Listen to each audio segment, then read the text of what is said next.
Deus quer te arrebatar antes do arrebatamento, porque só haverá um arrebatamento. Então eu estou falando de um antes do, um pessoal e individual, antes do geral. Então quando eu disser 3, você vai dizer para essa pessoa: Deus quer te arrebatar num arrebatamento antes do arrebatamento. Vou repetir pela última vez, porque se você gaguejar, Deus quer te arrebatar num arrebatamento antes. Isso aí, arrebatamento. É 1, respira fundo. É 2, quem está sentado se ajeita no banco. Quem está de pé se estica, que é para a coluna doer menos. 2,5, respira fundo. 3, vira para alguém e diga: Deus quer te arrebatar num arrebatamento antes. Tem um arrebatamento exclusivo. Tem um encontro de Deus marcado com você. Aleluia! Quem acredita nessa palavra, reaja diante dessa palavra. Um encontro pessoal, insubstituível, intransferível, inédito. Diz assim o texto: revelação de Jesus Cristo, que Deus lhe deu para mostrar aos seus servos as coisas que brevemente devem acontecer. Ele as enviou pelo seu anjo e as notificou ao seu servo João, o qual testificou da palavra de Deus, do testemunho de Jesus Cristo e de tudo o que viu. Eu vou repetir: o qual testificou da palavra de Deus, do testemunho de Jesus Cristo e de tudo que viu. Bem-aventurado aquele que lê, bem-aventurados que ouvem as palavras desta profecia e guardam as coisas que nela estão escritas, porque o tempo está próximo. João, às 7 igrejas que estão na Ásia: graça e paz a vós outros, da parte daquele que é, que era e que há de vir, e da parte dos 7 espíritos que estão diante do seu trono, e da parte de Jesus Cristo, que é a fiel testemunha, e o primogênito dos mortos, e o príncipe dos reis da terra. Aleluia. Aquele que nos ama, eu vou falar essa parte aqui de novo. Aquele que nos ama e em seu sangue nos lavou dos nossos pecados e nos fez reino e sacerdotes para o seu Deus e Pai. A Ele seja a glória e o poder para todos sempre. Amém. Vede, Ele vem com as nuvens e todo olho o verá, até mesmo os que já transpassaram, e todas as tribos da terra se lamentarão sobre ele. Sim, amém. Eu sou o alfa e o ômega, o princípio e o fim, diz o Senhor, aquele que é, o que era e o que há de vir, o Todo-Poderoso. Eu, João, irmão e vosso companheiro, convosco na aflição, no reino e na perseverança em Jesus, estava na ilha chamada Patmos. Qual é o nome da ilha, gente? Qual é o nome da ilha, gente? Por causa da palavra de Deus e do testemunho de Jesus Cristo. Verso 10. Eu fui arrebatado em espírito no dia do Senhor, e ouvi detrás de mim uma grande voz como de trombeta, que dizia: o que vês, escreve num livro e envia-os às 7 igrejas que estão na Ásia: a Éfeso, a Esmirna, Pérgamo, a Tiatira, a Sardes, a Filadélfia e a Laodiceia. E voltei-me para ver quem falava comigo, e ao voltar me vi 7 candeeiros de ouro, e no meio dos 7 candeeiros alguém semelhante ao Filho do Homem, vestido com vestes talares e cingido à altura do peito com um cinto de ouro. A sua cabeça e cabelos eram brancos como a lã, como a neve, e os seus olhos como chama de fogo. Os seus pés eram semelhantes a latão reluzente, como que refinado numa fornalha, e a sua voz como voz de muitas águas. Tinha ele na mão direita 7 estrelas, e da sua boca saía uma afiada espada de 2 gumes. O seu rosto era como o sol quando resplandece na sua força. Quando vi, caí sobre os meus pés como morto. Porém ele pôs a mão direita sobre mim, dizendo: não temais, sou eu o primeiro e o último, sou eu o que vivo. Fui morto, mas vivo estou para sempre. Vivo estou para sempre. Vivo estou para sempre. Vivo estou para sempre, para sempre. E tenho a chave da morte e do inferno. Escreve, pois, as coisas que tem visto, e as que são, e as que depois desta hão de acontecer. E você diga amém. Diga amém. Tinha mó tempão que você não lia esses versículos todos.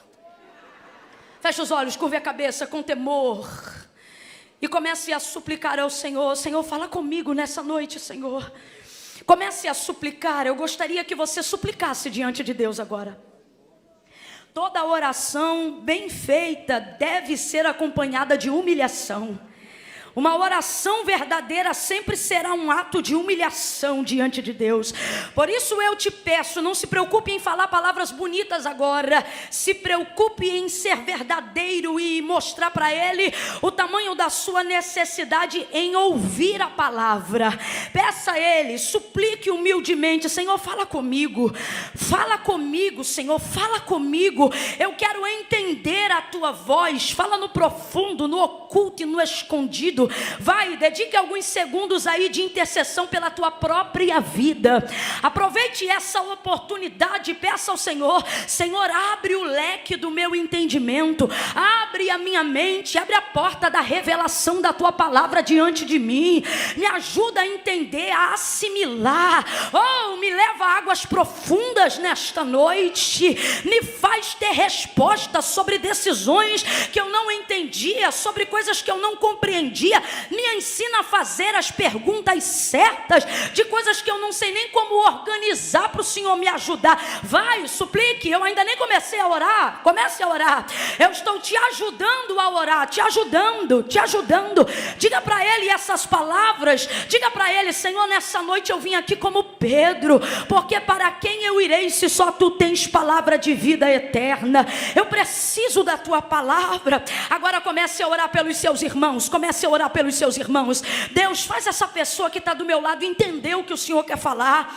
Não deixa ninguém aqui sair com dúvida. Não deixa ninguém aqui sair frustrado. Mas fala, Senhor, fala. Porque quando tu fala, a terra se cala. Quando tu fala, a depressão perde. Quando o Senhor fala, a mente volta para o lugar. Quando o Senhor fala, a culpa é substituída por arrependimento. Quando o Senhor fala, o peso sai. Quando o Senhor fala, a unção que despedaça o jugo desce. Fala, Senhor. Pai, no nome de Jesus, eu estou aqui com a tua igreja e eu te suplico nesta noite: fala conosco na tua palavra. Fala conosco o que tu queres dizer. Abre a porta da revelação diante de nós. Faz-nos entender qual é a tua boa, perfeita e agradável vontade para cada um de nós. Cerca este lugar. Dá ordem aos teus anjos ao nosso respeito. Enquanto eu estiver ministrando a tua palavra, cumpre o que tu disseste que faria quando me chamou para isto, dizendo que enquanto eu estivesse pregando, o Senhor estaria curando, salvando, batizando, libertando, renovando, avivando. Faça isso para a honra e glória do teu nome. Fala conosco. Em nome de Jesus nós te imploramos. Nós te imploramos. Voz de Deus é o que queremos ouvir. Fala conosco, Senhor. Em nome de Jesus. Quem concorda, diga amém. Glória a Deus. Aleluia. Oh, aleluia. Eu vou contar de 1 a 3. Quando eu disser 3, você vai liberar uma palavra profética que determina o rumo daquilo que Deus nos confiou como verdade para essa noite. Ok? Quando eu disser 3, você vai dizer a alguém desse jeito. Você vai dizer assim: Deus quer te arrebatar antes do arrebatamento. Calma que eu não contei até 3 ainda não.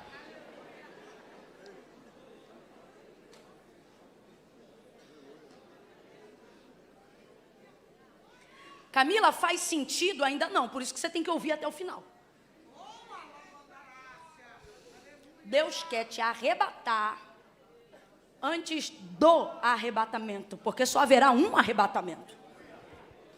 Então eu estou falando de antes do. Um pessoal e individual, antes do geral. Então, quando eu disser 3, você vai dizer para essa pessoa: Deus quer te arrebatar. Num arrebatamento antes do arrebatamento. Vou repetir pela última vez, porque se você gaguejar... Deus quer te arrebatar num arrebatamento antes. Isso aí, arrebatamento. É 1, respira fundo. É 2, quem está sentado se ajeita no banco. Quem está de pé se estica, que é para a coluna doer menos. 2,5, respira fundo. 3, vira para alguém e diga: Deus quer te arrebatar num arrebatamento antes. Tem um arrebatamento exclusivo. Tem um encontro de Deus marcado com você. Aleluia! Quem acredita nessa palavra, reaja diante dessa palavra. Um encontro pessoal, insubstituível, intransferível, inédito. Aleluia! Camila, o que era arrebatar? Arrebatar é raptar. Ser raptado é o quê? É ser tomado abruptamente, sem programação. É aquilo que não está na sua agenda, é aquilo que não está no seu cronograma, é o que acontece quando você não imagina. Se eu pudesse falar bem a grosso modo, eu diria que é um sequestro relâmpago. Só que nesse caso, do geral, não há devolução. Diga glória a Deus. Amém. Mas nesse aqui há. Primeiro vem, arrebata, leva e depois traz de volta. Foi esse que João viveu aqui, conforme relatado em Apocalipse, capítulo de número 1. O texto diz que ele estava preso. Completa para mim aí, para eu ter certeza que você está ligado. João estava? João estava na ilha de... Sabe qual era a cadeia da ilha de Pátimos? A cadeia onde iam os perigosos criminosos. A cadeia de Pátimos era uma cadeia de segurança máxima. Lá só entravam pessoas de alta periculosidade. Isso parece muito contraditório quando a gente percebe que quem ficou preso lá foi João, porque dentre todos os apóstolos a gente intitula ele como discípulo do amor. E a gente fica, impressionado, pensando: meu Deus, como é que o discípulo do amor vai parar numa cadeia de prisão máxima, de segurança, máxima? Pátimos era uma ilhota, a gente não pode nem chamar de ilha, de tão pequena que era.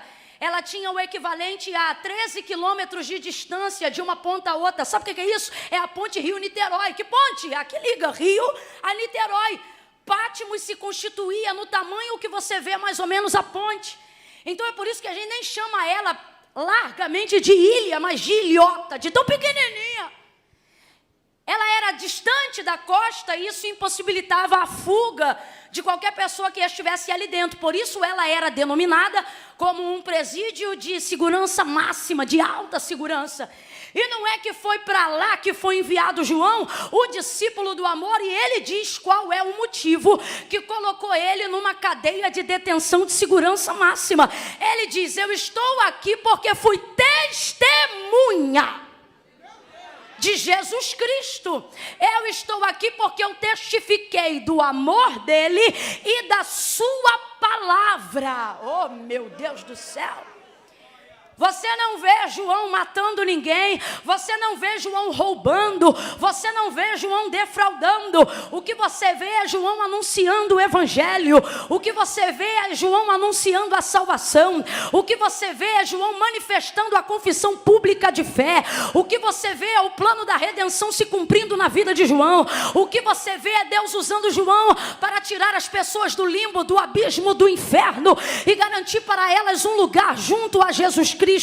O que você vê é a manifestação viva do amor de Deus, revelada em prática, não em palavras. Só que essa era a realidade da igreja da qual João fez parte, a igreja primitiva. E essa igreja primitiva, ela era vista como uma igreja muito apavorante para quem não compreendia. Se bem que aqueles que eram sábios e entendidos de verdade da palavra de Deus, como Gamaliel, por exemplo, que ainda não havia professado a fé em Jesus Cristo. Gamaliel fazia parte da sinagoga sinagoga, Gamaliel era príncipe, mas quando ele ouviu a pregação de Pedro, quando ele ouviu a obra de João e viu esses dois homens diante do sinédrio, mesmo não tendo certeza ainda, mesmo não se tornando partidarista a Jesus, mesmo não acreditando que ele fosse o Filho de Deus, mas estando já um pouco desconfiado, afinal Nicodemos é referência maior do que ele, e Nicodemos já pegou o corpo do Calvário, Nicodemos já se abriu, Nicodemos já deixou claro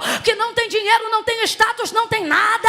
Nicodemos já viveu um arrebatamento. Qual? O arrebatamento do amor, o arrebatamento que faz você largar tudo, um arrebatamento que não é programado, é aquele encontro com Jesus que te visita na alma e faz com que tudo que outrora era importante se torne nada diante dele. Então Gamaliel é um homem entendido, é um príncipe inteligente. Quando ele vê a propagação do evangelho através da vida de Pedro e João, ele não entra na guerra dizendo mata. O povo dizia mata, os outros diziam prende, outros gritavam condena, e ele diz: posso ter a palavra? Claro, tu és Gamaliel. Quando ele abre a boca, ele diz: solta esses homens. Isso deixa todo mundo apavorado. Gamaliel, mas você é de Jesus Cristo? Ele não respondeu, mas eu acho que se ele respondesse, para ser honesto, ele não diria não, ele diria ainda não. E ele disse assim: não precisa guerrear por eles, dá de mão, solta eles, porque se essa obra for de Cefas, quem era Cefas? Charlatão, sem vergonha. Tem tanta obra de Cefas. Nós estamos vivendo num tempo onde eu nunca vi tanto Cefas. Eles dizem assim, diz o Senhor, quando Deus não disse nada. Eles programam um assim, diz o Senhor, todo dia, para poder gerar engajamento na rede social. Eles promovem coisas tão grandiosas, e quando eu olho para isso, eu me lembro do que Jesus falou em Mateus, quando ele diz assim: se não fosse eu abreviar o tempo até os escolhidos. Eu vejo isso quando eu estou lá na rede social. Gente que a gente reputa por mestre, gente que a gente reputa por mulher de Deus, curtindo um monte de coisa que você olha para a Bíblia, olha para eles, olha para a Bíblia, olha para ele e diz: eu não estou acreditando no que eu estou vendo.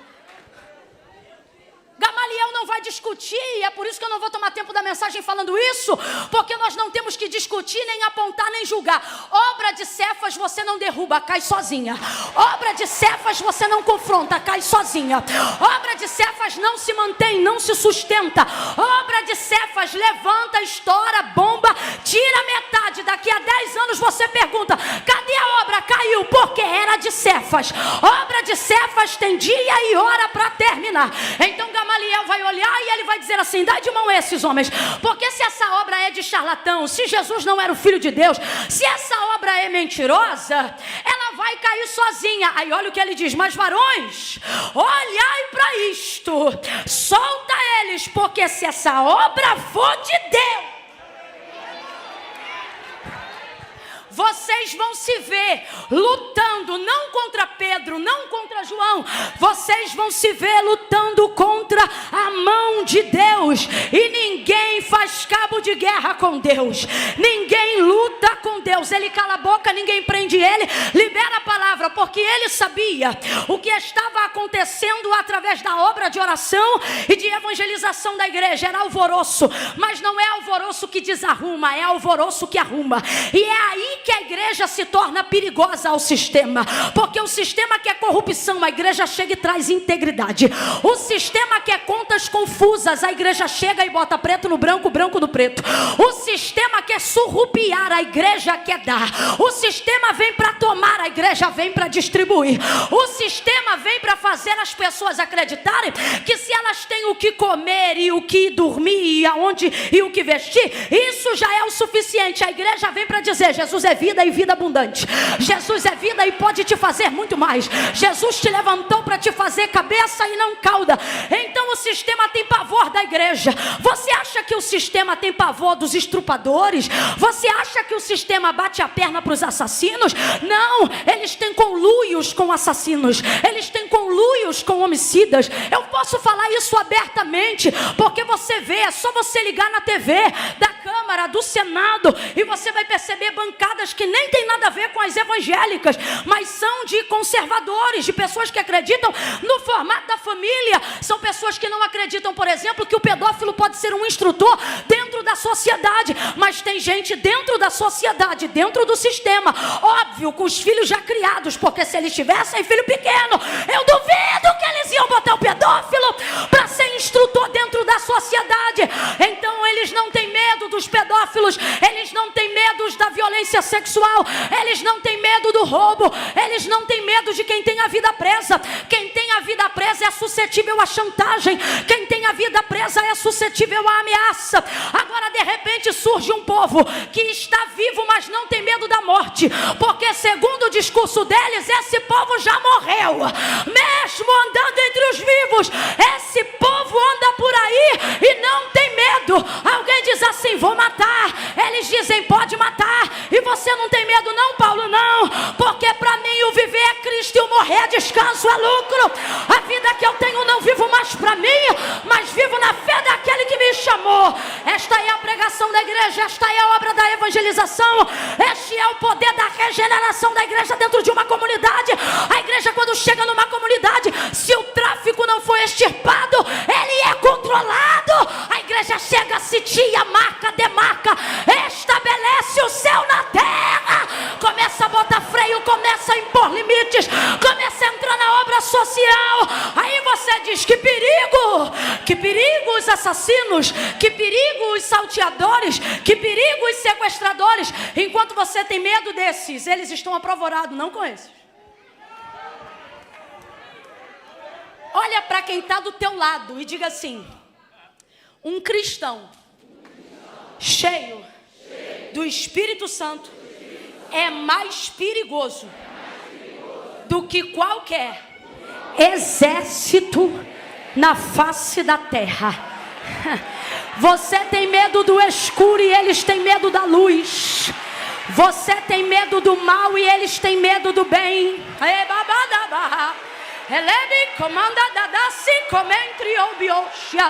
Deus te trouxe hoje aqui para te dizer, se você soubesse o medo que eles têm de você, você não tinha medo deles. Você não tem noção do que acontece no mundo espiritual. Quando uma reunião como essa, que visa a glória de Deus, acontece numa terça-feira à noite, aonde todo mundo diz assim, isso não acontece, não vai dar certo, tem que ser sábado, final de semana. Terça-feira o povo está trabalhando, mas é tudo cristão. Está trabalhando, mas é tudo cheio do Espírito Santo. Aí eles levam a roupa para o trabalho, se arrumam do trabalho. Outros vêm com a roupa que está direto do trabalho. Alguns passam desodorante, outros se maqueiam dentro do carro. Tem gente que vem como pode. Eles entram, vê que não tem lugar, alguém diz, pode entrar, mas vai ficar de pé. Ele diz, não tem problema, eu sou cristão. Aí ele vem, ele entra, ele fica. Quando você está vindo na rua, alguém vê uma pessoa comum, ali vai um trabalhador, ali vai um estudante, ali vai um aluno, ali vai uma manicure, ali vai uma pedicure, ali vai um advogado, ali vai um juiz, ali vai uma cantora, ali vai um pregadora. Mas no céu começa o alvoroço, começa a descer anjo de tudo que é lado. É 2, é 3, é 4. Ele pisa na rua, demônios começam a bater em retirada. Ele vai entrando, o exército vai chegando, vai chegando, vai chegando, vai chegando. Me lembra Cantares de Salomão, quando aponta para a tipologia da igreja na Sunamita, e ele diz assim, quem é esta que vem formosa como a lua, alvejando uma bandeira, pronta para conquistar? Há uma unção de conquista na vida de um cristão. Ele conquista território, ele conquista coração, ele conquista alma, ele conquista governo, ele conquista.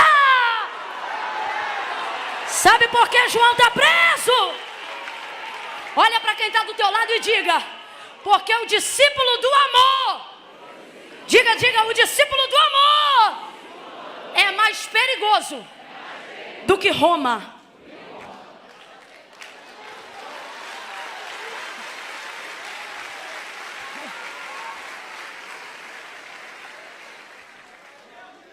Eles têm arma de baixo. Só que Paulo escreve a igreja de Éfeso e ele diz, vossa milícia não é carnal. Aí você pensa assim, poxa Camila, Mas o que eu queria mesmo era uma ponto 43. O que eu queria mesmo era um poder que pudesse me dar segurança na terra. É porque tu não conhece os princípios. Porque nos princípios, está lá no Salmo 8, ele diz assim, quem é da terra, governa a terra. É por isso que tu vê esses crentes abusados, subindo morro, enfrentando R15. Até o traficante olha para ele. Abaixa, irmão, a gente sabe, a gente que anda, a gente sabe. A gente que não tem, eu não estou aqui zombando nem peitando ninguém, não. Eu conheço escala de hierarquia e não sou doente mental. Não sou. Só que a gente chega na disciplina, no amor, na humildade, eles abaixam, pedem desculpa.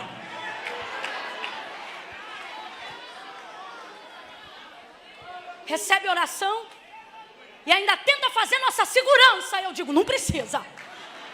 Não precisa, fica aí.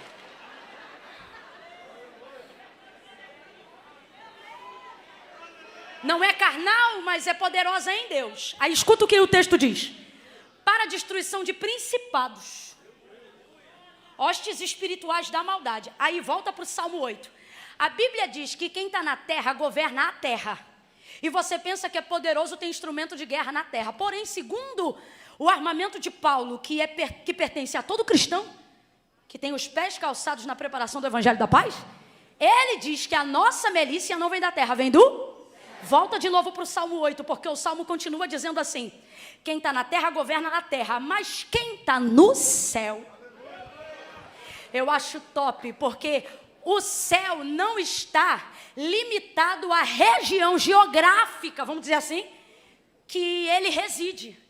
O texto diz, quem está no céu, manda no céu, manda na terra e manda embaixo da terra. Se você está entendendo o princípio do cristão, responda para mim, tu quer ponto 40 ou armadura do céu? Tu quer tu quer R15 da terra ou tu quer ser revestido? Então levanta as duas mãos, porque hoje Deus está passando em revista a tua armadura. Aonde estava uma avaria, tem anjos hoje aqui passando em revista a tua armadura. A palavra de Deus está passando em revista. Recebe aí, crente. Recebe capacete da salvação. Recebe coraça da justiça, cinto da verdade. Vai recebendo aí, recebe. Quem acredita vai vestindo, quem acredita vai usando. Recebe escudo da fé, vai recebendo aí. Recebe pés calçados na preparação do Evangelho da Paz. Recebe, agora toma posse e recebe a espada. A espada, quem trouxe espada maneja ela. Recebe a espada do Espírito, com a qual vocês podem apagar os dardos inflamados do inimigo. Olha para quem está do teu lado e diga, eu estou armado. Eu estou armado até a alma. Alguém está armado até os dentes. Nós estamos armados até a alma. Olha para quem está do teu lado e diga, sou cristão. Diga, sou cristão. E com essa arma na mão, sou um perigo para Roma, sou um perigo para César, sou um perigo para o sistema, sou um perigo para a corrupção. Cadê o crente perigoso que vai morar no céu? Terra lá, manto, calaba.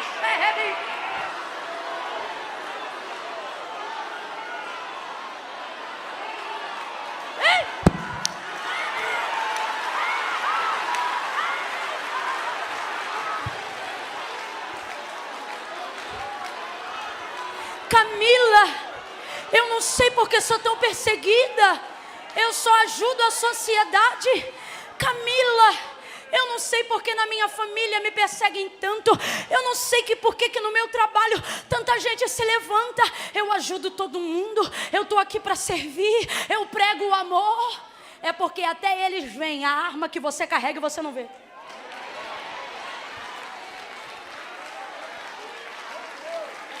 Tem medo.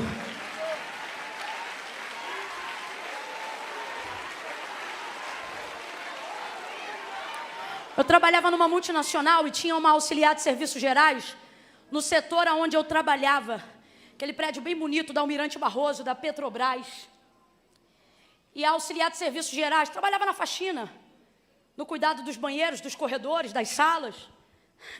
Ela era crente. Certa feita me lembro dessa história. Um dos gerentes do setor chegou entrando na sala e disse assim, ó, essa moça dos serviços gerais é crente, cuidado com ela. Mano, ele era gerente, crachá verde, concursado. Aí o meu gerente falou assim, por quê? Ele falou, você cuidado, esse povo entra segurando a vassoura e depois termina sentado na tua cadeira. Ele falou isso para ele. Nunca mais eu esqueci. Não. Eu não estou falando sobre usurpação. Eu não estou falando sobre injustiça. Eu estou falando sobre a capacidade de um crente, que além da vassoura também carrega a palavra, que além do balde também carrega a palavra, que além de ser catador de lixo também carrega a palavra. Gente que sabe o que carrega nunca termina do jeito que começa. Gente que sabe o que carrega avança, cresce, prospera. Eu tenho para mim que na última frase daquele homem do filme da Marvel, Os Vingadores, como é que era o nome do grande inimigo lá do final? O Thanos. Não era? Eles estão fingindo que são santo de mar, não sabe. Mas vocês são honestos. Qual era o nome do inimigo lá? Thanos, aí ele sabe. Tem uma frase espetacular do Thanos naquele filme que não acaba nunca mais. Eles tentam fazer de tudo, sempre voltam para tentar derrotá-lo.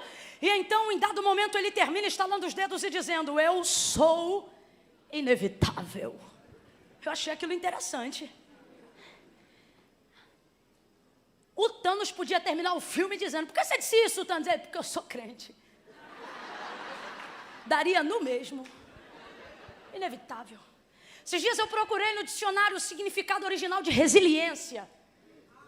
Capacidade de tomar nova forma, de adaptar-se ao que não tinha jeito, de superar o que aconteceu. Aí eu postei e escrevi embaixo, nas palavras do Aurélio, aí disse isso, nas minhas palavras, a vida do crente.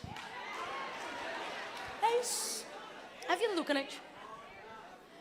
João então vai ser preso e vai ser colocado num cárcere para pessoas que eram consideradas grandes terroristas, pessoas que matavam em larga escala, só que João está dando vida em larga escala, e isso, para quem está em cima, fornece o mesmo nível de perigo. Meu Deus. Então pegam agora João e detêm ele na ilha de Patmos. A ilha de Patmos é muito pequena, é extremamente pequena. Vamos lá, eu disse que ela é muito. E sabe qual é o significado de Patmos? Patmos, traduzido para nós aqui no português, significa exatamente isso aqui, ó, mortal. Então deixa eu te perguntar, o que significa Patmos? Mortal. Obviamente, a reprodução, a intenção do seu nome naquela região é para deixar claro que todos aqueles que vão para lá não voltam mais. A intenção do nome Patmos para a prisão, para a ilha, para a cadeia, é deixar claro que uma vez entrando em Patmos, de lá você não sai mais. Lá eles vão provar que não importa quem você matou ou quem você fez viver, não importa se você usou ou se você foi usado, não importa se você foi um imperador grande ou um servo da plebe, lá eles deixam claro que é um lugar de mortal. Lá você vai provar do sangue, lá você vai provar da carne, lá você será humilhado, afrontado, dizimado, até lembrar que você não é nada. Essa é a motivação do nome. Só que isso assusta os criminosos, mas eu não vejo João apavorado, porque se você olhar o discurso que eu falei, que Patmos prega, no Evangelho, a gente já chega lá treinado. Viu o que eu disse? Não importa quem você matou, não importa se você usou ou se você foi usado. Patmos vai te provar que você é Um bom crente nem chega em Patmos. Ele já vive Patmos. Se tu conheces um crente cheio do Espírito Santo, saiba, ele pode estar lindo na foto do Instagram. Em casa, ele tem momentos de humilhação. E não é com ninguém da família, não, é com ele mesmo. Coisas que ele disse, coisas que ele passou, conflitos pessoais. Crente que trabalha na obra não tem tempo para ter problema com os outros. O problema dele é tudo dele. Os conflitos dele é tudo dele. As atribulações dele é tudo dele. Ele mesmo se atribula, ele mesmo se desatribula, ele mesmo... É Pátimos. É Pátimos. Você pode cantar muito, pode pregar muito, o cara parece um gigante, você diz, saqueou o inferno. Daqui a pouco ele chega em casa, está tudo conflitado, o marido pergunta para a esposa o que houve, a esposa pergunta para o marido o que houve, ele diz, Deus não está falando comigo, aí ele lembra da miséria humana, daqui a pouco ele desce, alguém diz, mas é tão poderoso, é cheio de unção, mas mora em Pátimos. E quando você mora em Pátimos, oh meu Deus... Como assim, Camila? Quando você conhece sua carnalidade, quando você conhece sua mortalidade, quando você conhece a sua miséria, toda circunstância que o mundo quiser trazer para te castigar, vai apenas aprimorar teu treinamento, porque você não precisa chegar lá para conhecer a sua mortalidade. O cristianismo verdadeiro te mata todo dia, te ressuscita depois a 3 dias. O cristianismo verdadeiro te abate e depois te exalta. O cristianismo verdadeiro vem dele, e o que ele diz é, eu faço a ferida e eu mesmo curo, eu mato e eu faço viver. O contraditório que é viver em Pátimos. Aí você diz assim, eu não estou entendendo essa pregação não, porque eu nunca fui preso, então você ainda não viveu o evangelho. Porque quem vive o evangelho sabe mais ou menos o que é estar em Pátimos.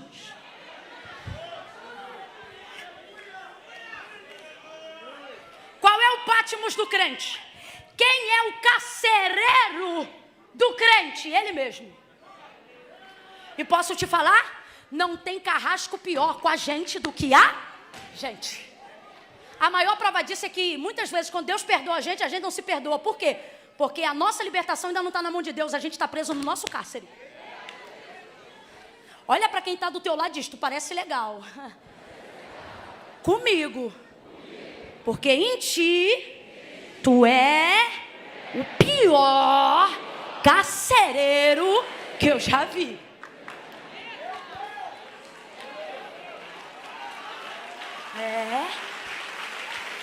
Ninguém consegue ser mais terrível do que a gente, pastora Daniele. Do que a gente é com a gente mesmo quando a gente decide ser. Pátimos, então... fala de uma prisão. No caso a de João, a que cercava o seu exterior. Mas para aplicação do que estamos vendo, e é reproduzido em nós com facilidade, no nosso interior.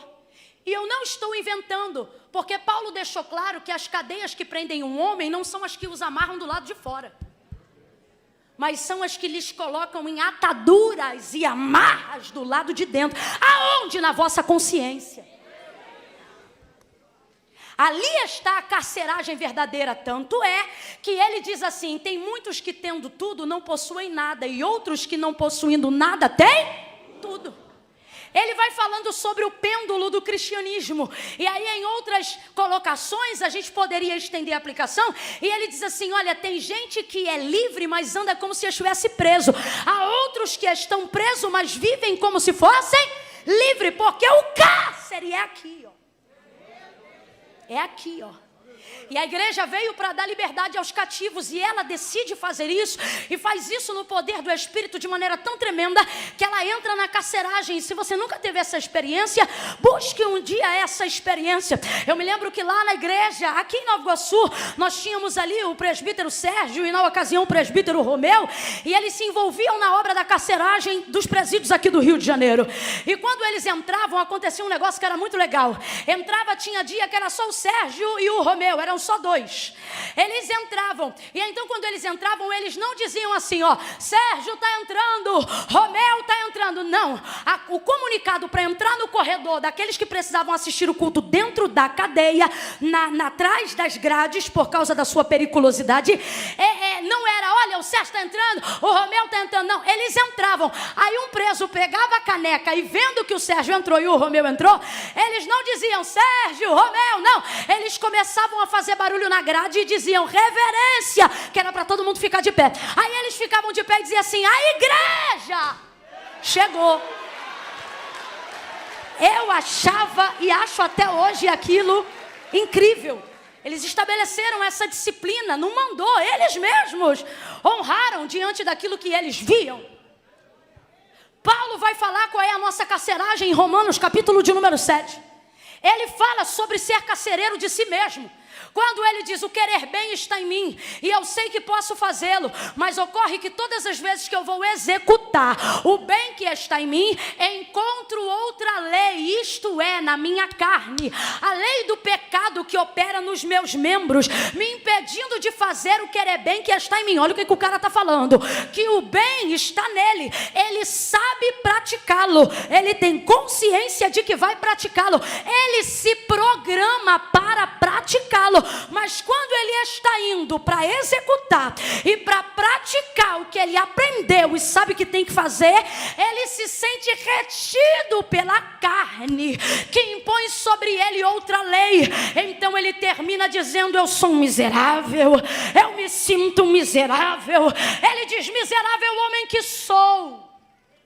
Aí ele vai fazer uma citação que só o réu, pego em flagrante de assassinato em Roma, podia fazer. Ele diz, isso aqui não é um texto largado, isso aqui é um contexto jurídico, e ele escreve essa carta aos romanos porque eles iam entender. Quando um réu, ou seja, quando um criminoso, ele era pego no ato flagrante, se ele fosse prego em flagrante no homicídio, a sentença de Roma punia ele com morte de cruz, mas só depois dele passar 3 dias no deserto sem comer, sem beber água e sendo vigiado por um soldado. O corpo do morto era amarrado ao corpo do vivo, boca a boca, olho a olho, nariz a nariz. Se ele aguentasse passar 3 dias, ele era livre da pena, não tinha cruz e nem sentença, era livre. No 3º dia, ele precisava fazer a citação, miserável homem que sou, reconhecimento. Segunda, quem me livrará do corpo dessa morte? Que corpo de morte? O corpo de quem ele matou era amarrado ao dele. Se ele aguentasse até o 3º dia, ele podia ser livre do corpo da sua. Mas você acha que Roma vai dar esse tipo de sentença mole? Não. Em 99,999999999.9 eles sobreviviam. Camila, tem relato de que alguém sobreviveu em nenhum livro de história? Porque Roma sabe torturar como ninguém. E por que não tem? Porque eles já davam essa conotação para testar o limite do ser humano. Aí, pasme vocês, as pessoas não morriam nem de fome nem de sede. Quem já serviu o quartel sabe que 3 dias não é o suficiente para matar. Só que elas morriam, na maioria das vezes, na parte da noite do 1º dia. Por quê? Porque não era a ausência da água, nem a ausência do pão. Era o estado de putrefação do corpo do morto, carbonizando o oxigênio do vivo. Quando ele respirava, não tinha O2. Então, quanto mais ele respirava o estado de putrefação do corpo do morto, não vinha O2. Não vinha oxigênio. Só vinha gás letal de quem está entrando em estado de putrefação. Aí Paulo vai fazer essa citação que é jurídica, quando escreve a carta aos Romanos. Miserável homem que sou, quem me livrará do corpo desta morte? Ele está indignado com ele mesmo. Eu acho lindo porque ele não usa ninguém de referência, ele usa ele mesmo. Quando você quer se tornar referência, você não aponta aos outros, você aponta a si mesmo. Você não olha para os outros, você olha para si mesmo. E Paulo vai praticar isso. Então ele diz, ocorre que o bem que está em mim não consigo fazer, mas o mal que eu não quero, esse eu faço. Miserável homem que sou, a citação, quem me livrará do corpo desta morte? Mas Romanos 7 não termina aí. O texto continua. E ele não termina dizendo, quem me livrará do corpo dessa morte? Ele termina dizendo o nome de quem livra.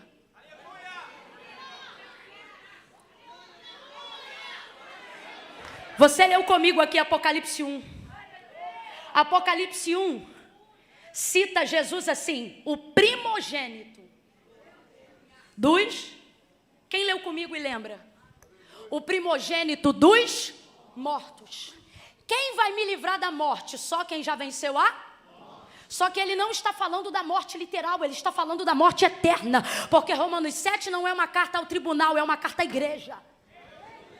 Então ele está dizendo: quem me livrará do corpo desta morte? Ele está dizendo aos pecadores que estão indignados com as suas próprias culpas, aqueles que reconhecem que poderiam ser crentes melhores, mas não conseguem, aqueles que têm usado um cilício na alma, sentenciando a sua vida, se tornando movidos pela culpa, orando por sentimento de culpa e deixando de orar pela mesma culpa. Ele vai trazer uma proposta: vamos substituir a culpa pelo arrependimento. Mas como é que eu faço isso se eu carrego no meu espírito o corpo de quem eu matei? Que corpo é esse? O corpo da regeneração? O corpo do defunto, do teu velho homem caído? O corpo do teu Adão morto? O corpo que não quer ser crente? O corpo que nas águas batismais só foi molhado? Não foi. Nas águas batismais, esse corpo que Paulo está falando não é batizado, ele só é molhado.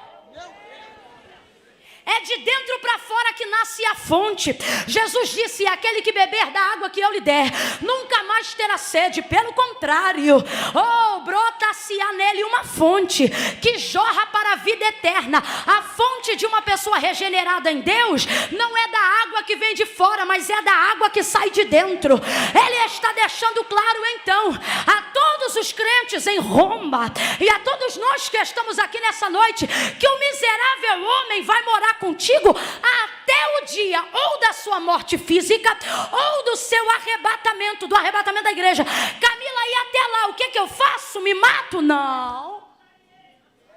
Camila, e até lá o que eu faço? Taco a cabeça na parede? Não. Faz o que Paulo disse: substitui a culpa pelo arrependimento. Levanta a mão depois de um dia puxado, e ao invés de terminar esse dia dizendo sou miserável, você começa o dia dizendo até me sinto miserável, mas depois dessa oração, depois dessa pregação, faz como ele: mas graças dou a Jesus Cristo. Graças dou a Jesus Cristo. O que é que ele está dizendo? Ele está dizendo: ei, a minha cadeia vai ganhar um novo carcereiro. E quem é esse carcereiro? É aquele que não vem para prender, mas vem para soltar pelo poder da sua graça. Oh meu Deus do céu, sabe o que ele está dizendo? Meu corpo pode até ser preso pela carnalidade do corpo corruptível que eu carrego, mas a minha mente... Bota a mão na cabeça se tu crê no peso da palavra e diga comigo: a minha mente. Diga: a minha mente não é de escravo, não é de preso. Diga: minha mente. Diga: minha mente. Abre a boca, diga: na minha mente não está em Pátimos, está na Jerusalém celeste. Está livre para influenciar, livre para impactar, livre para orar, livre para manifestar o reino de Deus aonde você pisar. Você está livre para expulsar demônios nesta prisão aonde você está. Quando você se sentir numa prisão no teu corpo, do lado de dentro, houve dias que eu e minha mãe nos sentimos assim, e eu me lembro de entrar no quarto e a minha mãe com a mão na própria cabeça dela, quebrando cadeias da própria alma, e ela dizia: eu repreendo de mim a depressão, a tristeza, a inveja, o espírito de comparação. E eu dizia: mãe, o que você está fazendo? E ela dizia: eu estou usando a autoridade que eu tenho, a unção que eu tenho, para repreender a Pátimos que eu moro. Eu não vou ficar aqui não.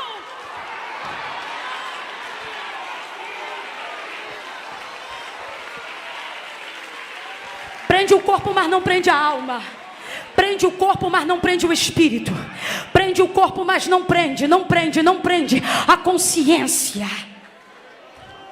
Albert Einstein nunca professou fé em Jesus Cristo, mas ele falou coisas sobre a ciência que, se dissesse que estava falando da fé, dava no mesmo.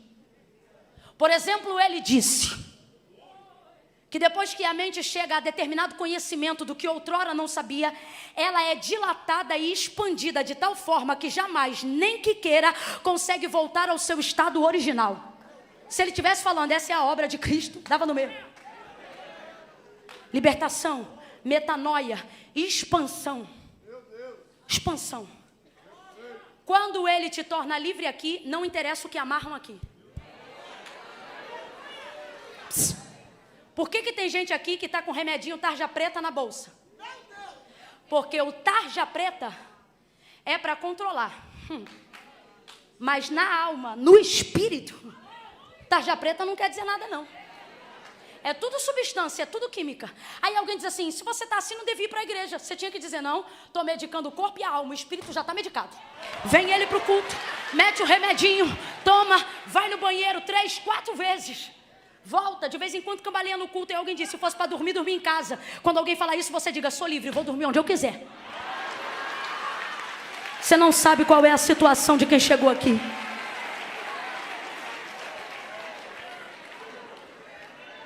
João está preso, encarcerado. Existem hinos da harpa cristã que fazem parte da história do cristianismo no Brasil. Onde, por exemplo, tem um que a própria composição diz assim, os mais belos hinos, canções e poesias foram inspirados em tribulação. Eu vou falar bem rasgado que é para todo mundo entender. Camila, por que você está trazendo mensagem de preso para gente que está solto? Porque nem todo mundo que está solto está livre. E nem todo mundo que está preso está preso. Mas eu tenho visto muitos crentes andando como se estivessem soltos, porém presos. E o Senhor está dizendo, você não deveria ter medo. Quem oferece perigo é você. Você não deveria andar como quem não tem, você deveria andar sabendo quem é.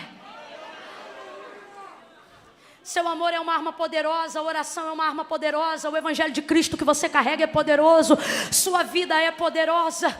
Deus quer fazer muito mais através da sua vida, mas você tem se tornado carcereiro de si mesmo. Porém hoje, meu irmão, o carcereiro vai se converter. Já lembrou, né? Oh meu Deus, você não sabe quem está do teu lado. Então vamos dizer para geral que assim ninguém fica sem graça. No 3 você vai olhar para quem está do teu lado e vai dizer para essa pessoa, o carcereiro hoje vai se converter. É 1, é 2, é 3, diga! O carcereiro hoje vai. Hoje o carcereiro vai ficar crente. Hoje o carcereiro vai ser tocado pelo amor de Deus.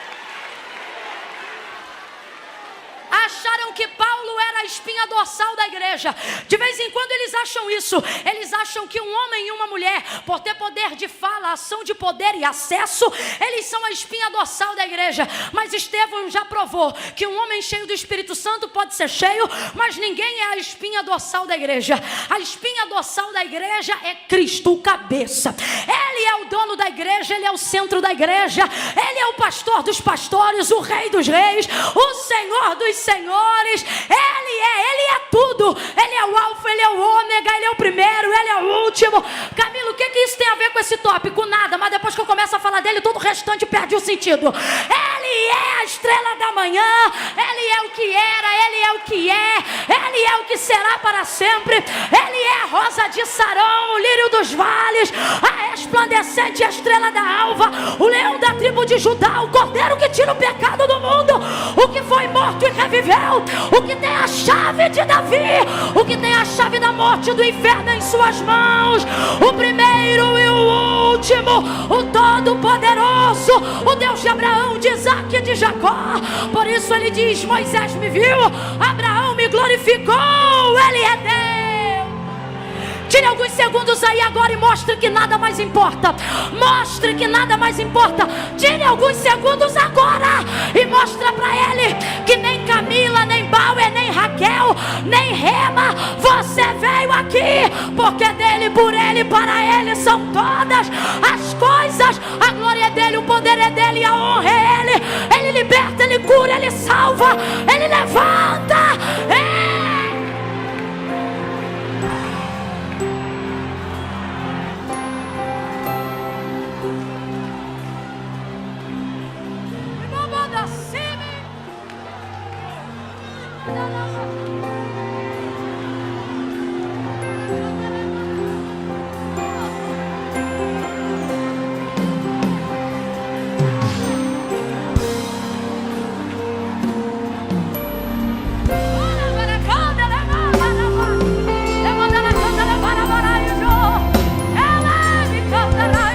Quem é batizado no Espírito Santo com fogo está proibido de falar em português agora. Adore em línguas, ore em línguas, fale em línguas. Ore candele mandala basore baracandele. Ele me come no mandala.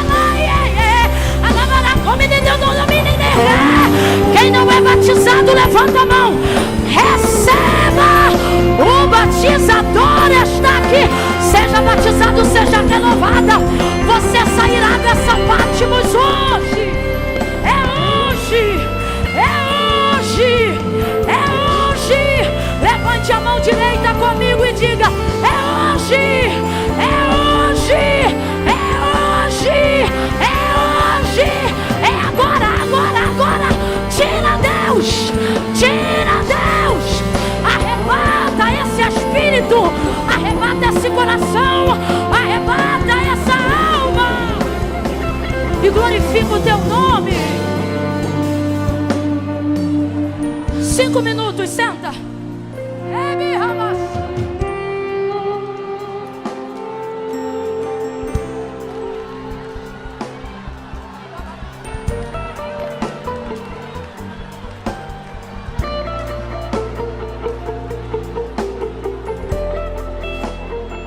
Aí ele diz assim: eu, João, estive preso em Patmos por causa do testemunho de Jesus Cristo.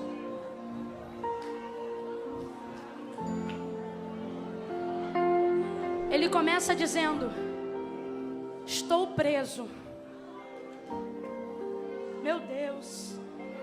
Tem gente aqui que vai gozar de um sentimento que desde o dia em que nasceu não conhece. Qual? O de liberdade. Liberdade. Hoje você vai ver que a tua liberdade não está nos zeros da tua conta, sejam elas positivo ou negativo. Hoje você vai entender que o que você carrega em Cristo do lado de dentro é maior do que tudo que tenta te aprisionar do lado de fora. Ele começa dizendo: eu estive preso, ou melhor, estou preso por causa do testemunho de Jesus Cristo, por causa das suas palavras. Olha aqui para mim. Para de achar que é porque você é rico ou é pobre. Para de achar que é por causa da cor da sua pele ou pela maneira como você usa seu cabelo. Irmão, não tem a ver com estereótipo. Tudo que tentam fazer do lado de fora é por causa da palavra que a gente carrega. Quando Hitler quis fazer a maior revolução do mundo e criar uma raça ariana, segundo ele, pura, e vivemos o holocausto que conhecemos pela história, a primeira coisa que ele quis destruir foi o conhecimento que revelava a cultura dessa nação. E Bíblias foram queimadas como nunca nesses dias. Quando Jesus fala sobre estar limpo, Pedro quer se limpar.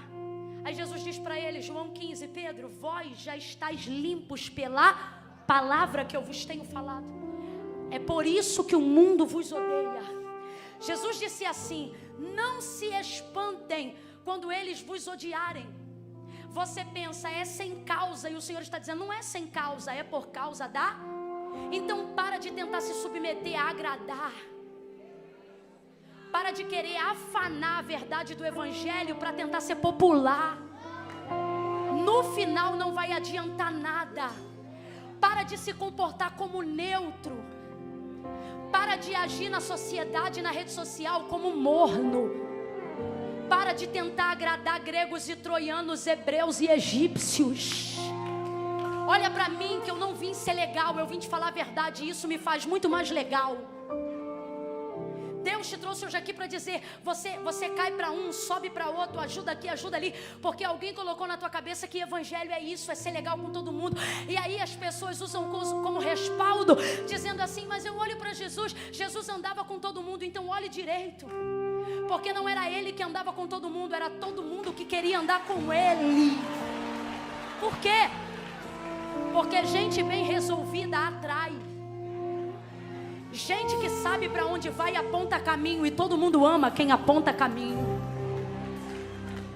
Então eu vim aqui nessa noite falar a verdade. Você sabe por que ele diz assim no Apocalipse para determinada igreja? Quisera fosse frio, seria melhor, mas porque és morno, vomitar-te-ei da minha boca. Já parou para pensar por que ser frio nesse contexto é melhor do que ser morno? porque Jesus não odeia a oposição, Ele odeia a neutralidade. Segunda coisa, sabe qual é o problema de ser morno? O morno não é o frio esquentando, é o quente. Quando você quer dar banho numa criança, a água esquenta primeiro, você bota o termômetro, joga a criança nela na hora, você espera a água, amor? Joga água fria, quebra a fiura. Então isso determina que o morno, não é o frio esquentando, é o quente. É quem já conheceu um lado indo provar o outro. E Deus está te olhando hoje aqui, através dessa palavra, com misericórdia. E Ele está dizendo, no final não vai adiantar nada, porque não é tua roupa, não é teu cabelo, não é teu jeito. É porque você tem uma palavra que faz você livre em qualquer lugar que você vai, que torna você independente em Deus aonde você pisa. É a palavra que faz você envergável. É a palavra o que faz de você perigoso para eles. Eles tentam te subornar, você não cede. Não cede porque se precisa de dinheiro, porque não é sobre dinheiro, é sobre ter a palavra da verdade. Eles tentam te corromper e não conseguem. Então eles ficam apavorados. Como é que eu vou convencer alguém que já foi convencido? E por fim, nos lugares onde a igreja está sendo perseguida, eles pensam, como é que nós vamos matar se eles dizem que já estão mortos?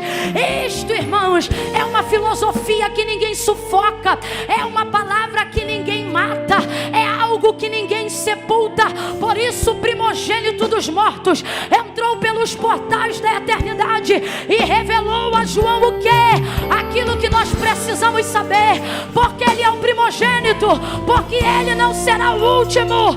Quem tiver essa palavra vai entrar pelos portais, vai estar num corpo glorificado, vai ver ele como ele é, vai ser cheio do Espírito de Deus. Levante a sua mão. Aquele que era, aquele que é e aquele que há de vir te trouxe aqui nesta noite para dizer: eu vou revelar a você aquilo que o mundo jamais revelou. Segura aí. Estava preso e ele diz: fui arrebatado em espírito. Viu coisa que nem quando era solto na terra ele viu, mas ele viu no dia que estava, mas a mente sempre foi. Deus está dizendo: deixa prenderem tudo, só não deixa prenderem a mente. Não tem algema que prende isso aqui. Camila, e se me logotomizar? Deus não vai dar conta do que você falou logotomizado. Alguém vai dizer: e o logotomizado? Tá com o nome no livro da vida? Tá, então não interessa o que ele tá falando depois. Ele vai ver tudo que eu fiz. Ele vai sentir, ele vai me ver, ele vai saber. Por quê? Porque enquanto era livre fez uma escolha. Qual? Ficou do meu lado. Professou a fé. Sabe aquela pessoa que morreu de Alzheimer e era um crente cheio do Espírito Santo? E você diz no final: Camila, fulano até falava palavrão, coisa da consciência velha. Porque quando a consciência estava livre, ele dizia: a minha alma pertence ao Senhor, a minha mente pertence ao Senhor. Naquele dia você vai ver essa pessoa que nos últimos dias não lembrava de mais ninguém. E pasme, ela vai olhar para você e vai te chamar pelo teu novo nome. Veja, ele estava preso, foi arrebatado em espírito e viu coisas incríveis. Quando a vida de João parecia estar terminando, ele escreveu a maior revelação de todos os tempos. A coisa é tão séria que, para não dizer que era loucura, Daniel escreveu a mesma coisa, com outras palavras: comendo do melhor, dormindo bem, acordando bem, para mostrar que não era loucura, para mostrar que era verdade. Porque Deus está dizendo: o que eu vou fazer na tua vida de novo é tão extraordinário que alguém vai ter que ter referência do que já está escrito para dizer: não, eu conheço essa palavra, não é loucura não. Arrebatado em espírito, o Senhor lhe mostra muitas coisas e diz para ele: João, escreve. Sabe por quê? Porque ele vai voltar do arrebatamento individual, vai escrever, vai enviar. Olha isso, vai enviar. vai enviar. Mas ele não está preso. Agora eu te pergunto, o que você está fazendo com o teu Instagram? Seu Facebook, o que você está fazendo com ele? O cabra de uma prisão enviava. Foi enviado. Chegou onde tinha que chegar. Nós estamos aqui falando disso nessa noite. Deus te trouxe hoje aqui para te dizer: não se limite, porque as circunstâncias de Patmos te prendem. Tudo o que eu tiver que fazer por intermédio de você vai acontecer. Eu vou te usar, vou me manifestar através da tua vida. Teu ministério não vai parar, e guarde isso. Este momento da tua vida que tu acha que é teu final, Deus me trouxe nessa noite e colocou essa palavra na minha boca para dizer: eu estou inaugurando um novo ciclo no ministério Rema. Eu estou inaugurando um novo ciclo na vida desse crente que está sentado aí. Oh, ele inaugura! Camila, João morreu. Segura aí, segura. Camila, João morreu. Só que o texto fala do autor da carta aos Hebreus, por exemplo, sobre a morte de Abel. A galeria dos heróis da fé só fala de quem já morreu. E de repente citam o nome de Abel. Aí o texto diz assim: Abel, o homem que fala depois de morto. Aí eu te pergunto, morto fala? Tem gente na dúvida, vou perguntar de novo. Morto fala? O que ele está dizendo é que a memória do testemunho que Abel deu fala até depois de... Por que a igreja está aqui hoje, mais de 2000 anos depois?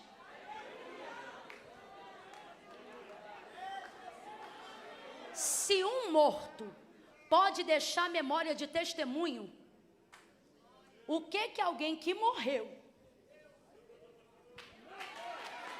e ressuscitou é capaz de fazer? Deus te trouxe hoje aqui para te dizer: quem sustenta a igreja sou eu, mas quem pode honrar a memória é você. Você pode perpetuar, estender, cooperar com o evangelho de Cristo. Como? Não deixando a Patmos que ocupa hoje a sua alma impedir o Espírito de Deus de agir através de você. João morreu e nós estamos falando dele.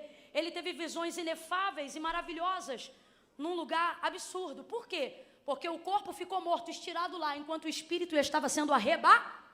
É nisso que significa quando eu digo que você precisa viver um arrebatamento antes do grande arrebatamento do Senhor. E Deus te trouxe hoje aqui para dizer: eu posso viabilizar isso. Eu posso fazer você viver experiências incríveis. Só que isso não é sobre o seu carro, sobre sua conta bancária, sobre a sua cura. Isso é sobre você deixar eu te libertar das cadeias que te aprisionam dentro. Fica de pé do teu lugar agora, em nome de Jesus. Fica de pé serinho, serinho. Como quem reconhece que precisa de libertação na área da mente. Seja você líder, pastor, pregador, cantor. Oh, aleluia. Oh, meu Deus. Esse silêncio não é sepulcral. Esse silêncio aqui é Deus agindo na sua consciência. Na sua consciência. Até quando você vai ser carcereiro de si mesmo? Deus está dizendo: bota essa chave na minha mão hoje. Porque eu não vou te trancar, eu vou te soltar. Mais do que soltar, eu vou te fazer livre. Priscila, a gente havia combinado algo sobre o céu, lembra? Só que isso foi o que eu e você combinamos. Enquanto eu estou aqui pregando, o Senhor está dizendo para mim o texto que ele leu quando entrou na sinagoga: eu vim para libertar os cativos. Porque o Espírito do Senhor está sobre mim e o Senhor me ungiu. Aí, Priscila, eu sei que vocês sabem cantar esse hino. Se não sabem, nós vamos aprender tudo junto agora. Quando eu liberar vocês para soltar o refrão, nós vamos começar no refrão dizendo assim: eu sou livre. Ih, eu devo ter acertado o tom, porque você viu? Eu sou livre. Nada além do sangue.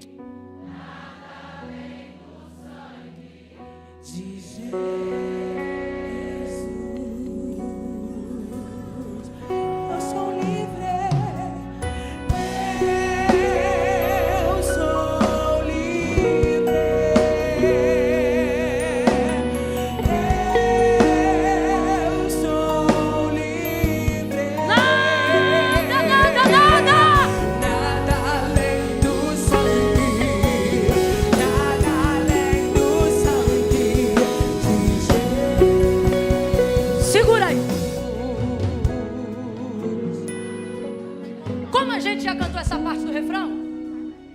Quando eu liberar eles agora, eles vão entrar na parte que diz: que nos faz brancos como a neve, aceitos como... Você não é prisioneiro, você é amigo. Olha para cá.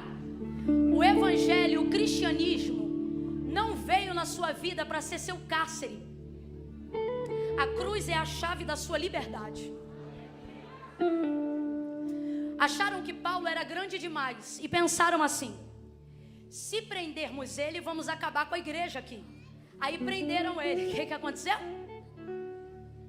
Ele orou, cantou,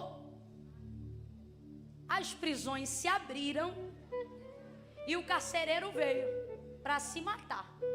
Quando ele viu que não dava conta de prender quem já estava livre, pegou a espada para se matar. Paulo disse: calma que ninguém fugiu, porque a gente não é fugitivo, a gente é livre.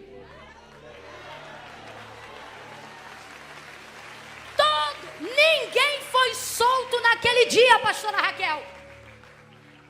Ninguém foi solto, pastora Angélica, naquele dia. Todos foram livres, mas ninguém foi. Eita mistério!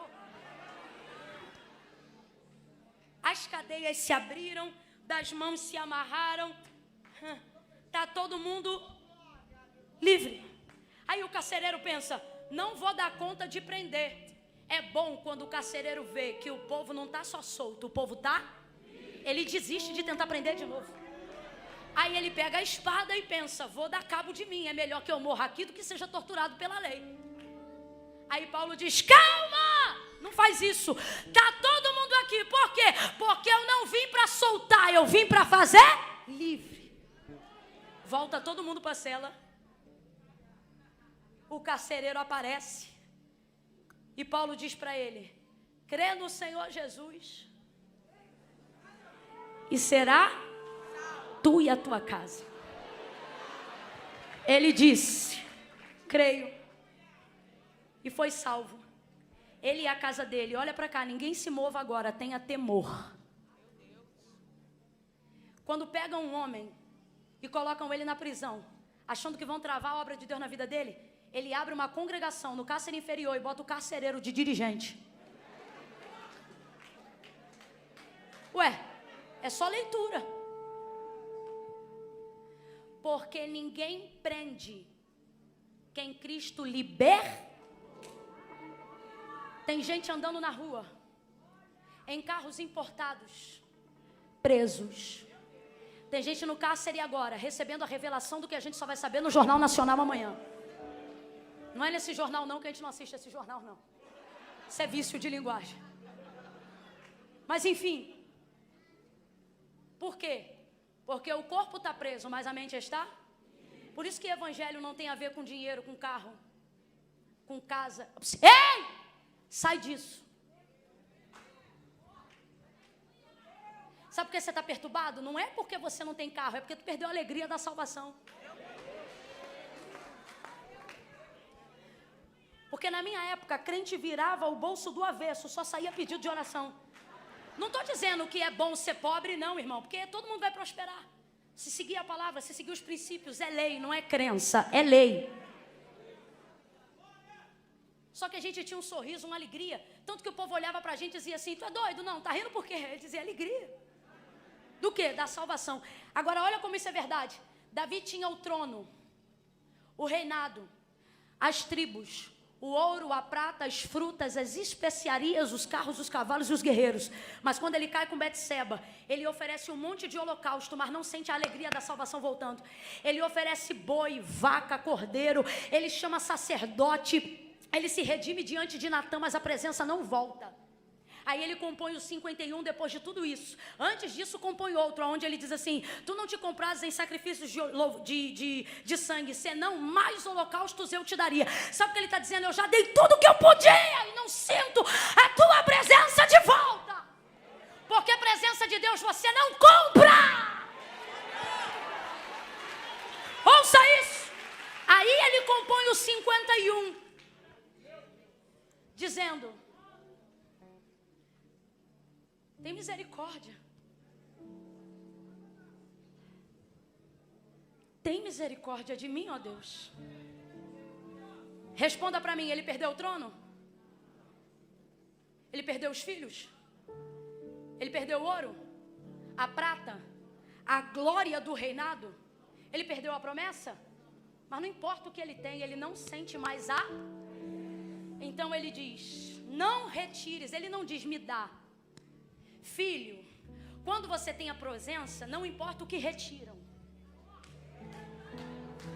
O que importa é o que não pode ser retirado de você. Não retires de mim o teu, torna a dar-me a alegria das festas, do carro, da conta corrente, da conta poupança, da saúde. Davi tem tudo, mas não tem, porque o que ele quer, ele não tem. Alegria da... Aí o Senhor lhe restaura. Hoje eu vou fazer um único convite. Só que, pasme, vai vir aqui no altar hoje algumas pessoas que você conhece lá da sua igreja.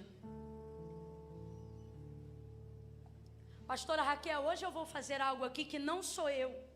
É algo que eu nunca fiz em todos os anos que eu vivo integralmente no ministério.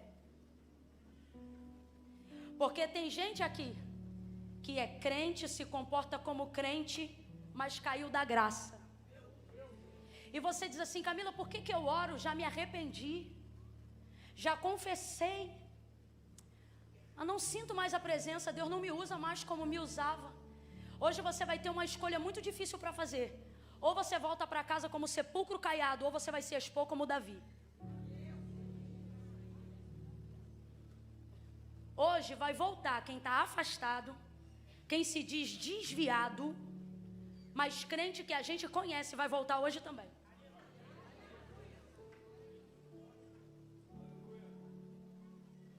E você pode chocar alguém na terra, mas no céu Deus vai te levantar hoje.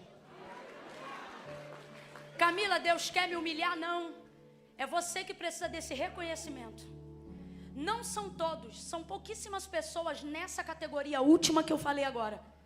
Se Deus não mandasse, eu jamais faria isso. Como eu disse, eu nunca fiz, não sei se vou fazer de novo. Mas hoje Deus disse que tem gente aqui que é conhecido nosso. E a única maneira de viver esse nível de restauração é vivendo um nível de exposição. Porque através do que você vai fazer agora, Deus vai salvar muitos através de você.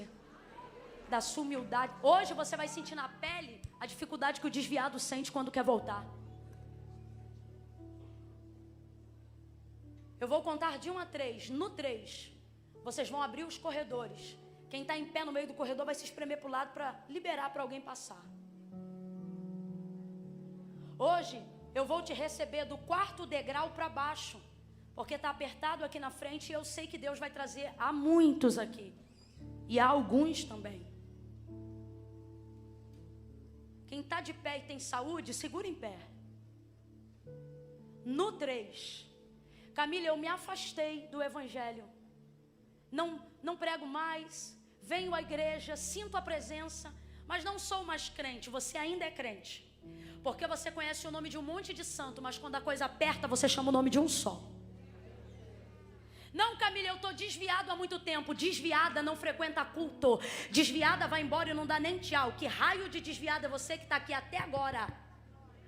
Aonde o crente quer ir embora e o desviado diz, eita, que Deus está falando comigo hoje. Tu não é desviado, tu é crente. Tu é cristão. Mas nem todo crente é salvo. Mas todo salvo é crente. Então hoje Jesus quer te salvar. Hoje eu não estou chamando você aqui para carro, casa, dinheiro, prosperidade, nada. Hoje você vai ter o que tua alma procura. O que, Camila? Alívio, redenção, liberdade. Tua situação financeira não vai sequelar tua mente nunca mais. Os bullying que você vive nas áreas que te hostilizam não vão mastigar as suas emoções nunca mais. Mas você precisa hoje deixar o Senhor arrebatar teu espírito. Como? Numa decisão pública de fé. Hoje você vai vir movido pelo Espírito. Camila, por que é pelo Espírito? Porque eu posso pregar aqui 3 horas. Quem convence não é Camila, é o Espírito. E Ele está aqui. Vai vir aqui quem está com a vida desconcertada. Afastou, desviou. Quer fazer um concerto com Deus hoje. Camila, mas eu ainda estou com a parada para resolver lá. Depois que eu resolver eu venho. Não, você vai vir hoje. Porque Jesus disse, sem mim, nada podeis fazer. Mas e minha situação lá, tico-tico do fubá? Vai vir você, o tico-tico e o fubá. Jesus não disse se arruma e vem. Ele diz, vem como? Ele não vai esperar você sair de Pátimos para te pegar. Ele quer te pegar em Pátimos mesmo. Então não importa onde você está, você só tem que deixar o Espírito te tocar. Deixa Ele te arrebatar do lado de dentro. Não importa se do lado de fora você tem vícios e questões para resolver ainda na cama da casa onde você mora. Hoje, Ele só quer o Espírito. Primeiro o reino do céu e a sua justiça. Depois essas coisas vão sendo arrumadas. Porque a chave da carceragem hoje vai estar na mão do Senhor. E não é para te prender, é para te fazer. No 3, ninguém vai te pegar pela mão. Hoje não tem apelo, porque eu não vou insistir. É 1, 2, 3. Quem sabe que é a pessoa vai sair do lugar e vai vir aqui. Camila, mas tem que ir aí na frente. Deus sabe, mas não concorda. Porque não foi Camila que inventou isso. Foi Jesus que disse, aquele que me confessar diante dos homens, eu também o confessarei diante do meu Pai que está no céu. Mas aquele que se envergonhar de mim, vem aqui pra cima porque vai vir mais gente e eu vou precisar do espaço. Só mais um. Valeu, você abriu a porta, hein? Camila, eu sou de uma igreja aqui perto e quero aí na frente receber uma oração. Não vem que eu não estou te chamando. Ouça bem. Camila, eu sou de uma igreja. Camila, eu sou crente e vou aí na frente para receber uma oração. Não vem que eu não estou te chamando. Ora aí aonde você está. Aqui só vai vir quem dá nome ao pecado, quem sabe aonde errou e precisa consertar, quem está afastado, quem reconhece que o evangelho não é fácil, mas é o melhor que tem para você. Quem sabe a área que precisa de conserto. Ai, Camila, é que eu estou sentindo de orar. Ora aí aonde você está. Não quero aqui crente que está vindo porque está sentindo de orar. Não. Aqui eu só quero os que estão numa área quebrada. Os que se desviaram ou se dizem desviados. Os que se afastaram dos caminhos do Senhor. Se você não se enquadra nisso, não vem. Camila, eu entendi. Eu estou indo porque eu sei aonde eu caí. Mas também sei onde eu me levanto. Então vem. Se eu tivesse na época da religiosidade, eu diria: a porta é estreita, a porta é estreita, a porta é estreita. Ora, Camila, e porventura mudou? A porta não é mais estreita, não, é estreita. Mas é que eu passei tanto tempo dizendo que era estreita, Aline, que eu esqueci o mais importante. Qual? Está aberta, está aberta, está aberta. É estreita, mas está aberta. Passa por ela. Eu nem comecei a contagem, é porque o Espírito trouxe. Só que tem gente aqui que precisa do impulso. Quando você vai fazer uma coisa muito difícil, você conta, né? 1, 2, 3 e vai, não é? Tem gente aqui que precisa da contagem porque tem que tomar impulso. 1, rema, levanta a mão e começa a orar. 2, todo mundo que está aqui sobe mais um degrau. Sobe mais um degrau. Só 1. 2,5. Quem levantou a mão, não finge que está orando. Ora de verdade, ora de verdade.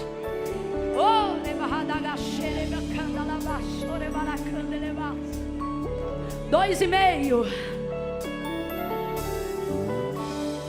Ele vai te fazer livre hoje. Hoje você vai ter o melhor sono da tua vida a partir de hoje. Teu nome vai ser escrito no livro da vida. E a tua alegria não vai depender de quanto tem na tua conta. A tua alegria vai saber que o teu nome está escrito no livro da vida. Você vai andar na rua alegre. Você vai dormir alegre. Você vai levantar feliz. E alguém vai dizer assim: o que foi? Ganhou na loteria? Você diz: não, ganhei o meu nome restituído no livro da vida. 2h45, Camila, sou eu. É você? É 1, 2, é 3. Levanta do teu chão, do teu lugar, e vem pro altar de Deus agora. Tira o pé do chão e vem. Volta pra casa do Pai. Vem ter